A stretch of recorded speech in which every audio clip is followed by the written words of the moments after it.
Hey everyone, Kelly from Little Amulets. My husband Jacob and I are part-time resellers, and today I'm going to teach you a few tricks to tell whether or not you just purchased a fake designer handbag. We typically prefer to do our sourcing either through thrifting or estate sales, but currently we're limited to doing these estate sale auctions. Now, I'm not particularly good at doing these.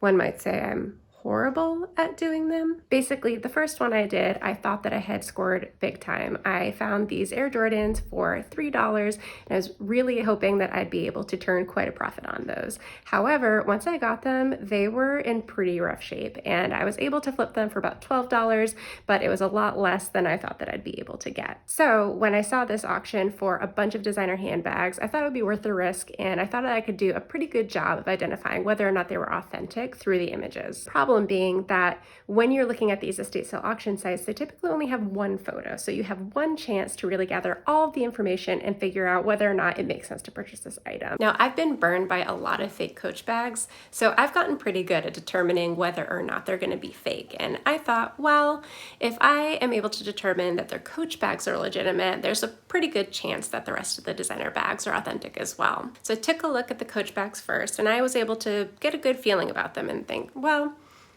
yeah, I think they're pretty legit. So I was pretty excited to throw my bid in for this bright red Michael Kors bag. I'd done my research, I'd looked to see if it resembled other totes that were online already, and I felt pretty confident. I was like, yeah, let's do this. So I thought I'd make a video of all of the red flags that I found with this Michael Kors bag in case you find yourself in a similar situation, or if you have a bag that you're not quite sure about, some tests that you can put your bag through to see if perhaps it is authentic or it is fake. Little disclaimer here, I am not a handbag expert. Truly, the only real way to authenticate a bag is to buy it from the designer or the retailer themselves. I need to put that out there because I do not want to get sued. So this is my beautiful Michael Kors bag. When I saw the image, essentially it was laying flat and it was from above, and it was essentially this. And so what I had to go on were a couple of things in the listing. So I was able to determine that, yeah, this says Michael Kors. It looks a lot like the typical font that they use in their branding. The other big thing to me was that they did have the keychain that has the initials on it. The thing to know about any bag that has an attachment like this is that these are super easy to buy online. So if you're buying a vintage Coach bag, any Coach bag really, or a bag from Michael Kors that has a detachable key thing like this, that is something that I always check first, because if you go on eBay, you can find hundreds of just these fobs. And it's great if you're trying to resell and you notice that your authentic bag is missing the hang tag. You can just buy the hang tag and put it on, and it's good as new.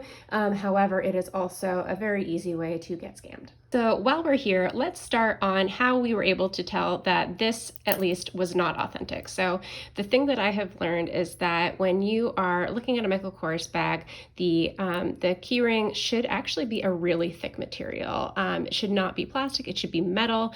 And as you can tell from this, it is paper thin. It is definitely some sort of coated metal or plastic, because you can also see all the scuffs on it. So this was the first red flag for me when I was cleaning the bag, was that this hardware did not seem quality. However, like I said, those could be easily just replaced. So this could technically be an authentic bag that just has an inauthentic keychain attached to it. Then as I started to clean the bag, I noticed that part of the leather was actually just rubbing off very easily. And this can happen with leather, but for a designer bag, that was really the big red flag that had me thinking that this was not a quality item. This is the hardware. So on designer bags, almost everyone that you'll find, the hardware itself is branded, and these are all completely blank. So on a lot of designer bags, you'll see even just like these clips, these loops, the zippers, they're all branded, and they'll all be stamped with that branding. You can find fakes that still have that, because these, like I said, hardware can be just purchased. The other big piece is that this zipper is not metal. This zipper is plastic, and Michael Kors bags all have a metal zipper. Next thing was that in here, this is not a real font. This font does not match the one on the outside, and it is in no way, shape, or form the font that Michael Kors uses on any of their bags. So this was another really big giveaway. One big thing to look out overall holistically at a bag to see if it's quality or authentic is just really the quality and the consistency. And are there things that are just very inconsistent across the bag? Are there things that just don't make sense? If so, it's probably a fake. So in review, the big ways that you can tell whether or not your Michael Kors bag is a fake is: one, the hardware leaves something to be desired. It is very clearly a ripoff. Two, the quality of the leather is horrible and chips away. Three, there are major inconsistencies on the labels and branding. Four, the hardware itself is not marked or branded at all. And five, the zipper is plastic.